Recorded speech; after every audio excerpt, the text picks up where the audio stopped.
This is a Divco milk truck here at the Freiburg Fair. Has an Oakhurst logo on the side.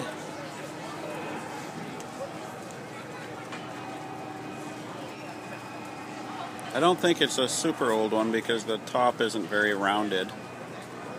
My grandfather used to deliver milk in a Divco, but it was older than this. This one here,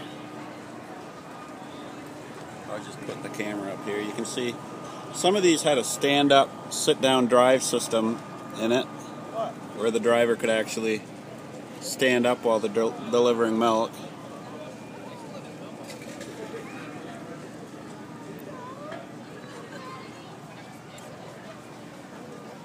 This one's a dual wheel there, dual tire.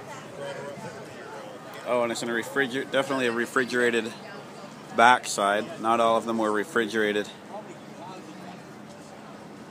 either, but anyway, that's the Divco. My guess, and I'm not quite sure, but that this is probably a 1970s model, but if somebody can correct me on that if I'm mistaken, but certainly not one of the earlier models from the 50s or what have you. Anyway, pretty neat.